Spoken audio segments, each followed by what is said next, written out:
There were much more talented cricketers than me. When I was growing up, in my school, which I went to, was a school for privileged children in the society.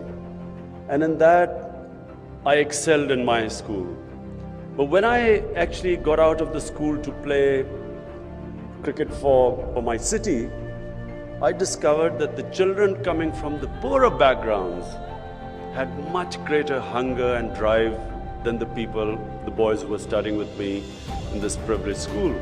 I discovered that in my school we had the best coaching and the best teachers and the best cricketing facilities and the grounds and the wickets.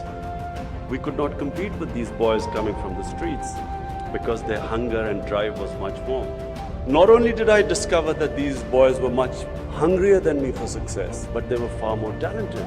But the reason I succeeded was because I had bigger dreams than them. I thought bigger than them. I wasn't satisfied. When I was 18, I played for my country. Wasn't very good. I was dropped after my first test match. Everyone thought that was the end of my career. But the reason I came back was because the first time I got dropped, I tried to analyze my weaknesses.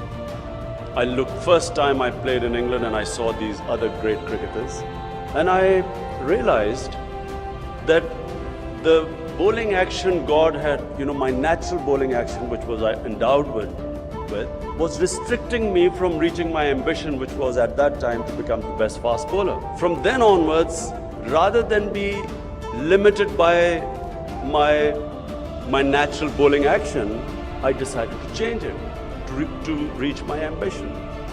Now this is, very important for you to understand this. For some of the people here, it's important to know your limitations. People who don't know your limitations are not successful. But it is also important never to be restricted by your limitations. Never accept them.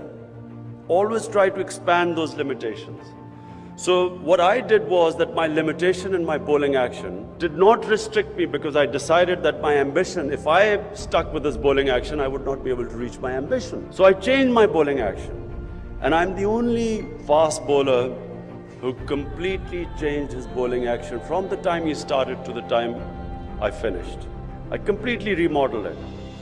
And this is against all the coaches, all the experts. People told me, listen, don't do that. You lose your natural ability. And all the time I came up against this thing that, look, you cannot do this. You will fail. Just play to your limitations and so on. So you will also, people sitting here who are aspiring for big things, remember this, that all your life you will be told that this cannot be done. Do not accept this, because this is where, when you compromise on your mission or your ambition, that's where the downward slide starts. If anything, always upgrade your ambition, but never downgrade it. Never accept anything less than what you aim for. So if I aim to become the best fast bowler in Pakistan, and if I had accepted what the coaches told me, that your bowling action would not allow me to get there, and accepted something less, then I know that it would have been the end of, I would have just become one of the ordinary cricketers. But I did not accept it. But then I upgraded my mission. When I became the best in Pakistan team, then I wanted to be the best in the world. When I became what I thought I'd reach the best fast bowler in the world, then I wanted to be the best all-rounder in the world. And then once I became the captain, by the way, everyone told me don't accept captaincy because fast bowlers do not become good captains. They all gave me the example of Ian Botham, who had failed as a captain. They said, listen, he's failed, you will also fail as a captain. So you will always come up against this. But then it became, when I became the captain, I wanted to make Pakistan team the #1 team in the world. So ambition must be upgraded all the time. Never bring it down, never downgrade it, because the moment you downgrade it, as I said, it's a downward spiral. You keep going down. And when you keep struggling to go up, this is where your inner strength comes in. What I mentioned before, we all have great potential. But it's only when you pit yourself against challenges that you begin discovering this potential in you. It's like, if you do weight training, your arm gets strong. If you just don't do anything with it, it'll just shrivel up. But the mind is the more you put your mind to pressure, challenges, the stronger it becomes. There's a great verse by one of our greatest poets, which says something like, "Oh hawk, don't be scared of these gusts of wind that hit you. They are meant to make you fly higher." So don't be scared of these, obviously the bigger challenges you have, the more resistance you'll have. But never be scared of that. Because when you pit yourself against resistance, you get stronger. So my action, my body wasn't equipped to be that of a fast bowler.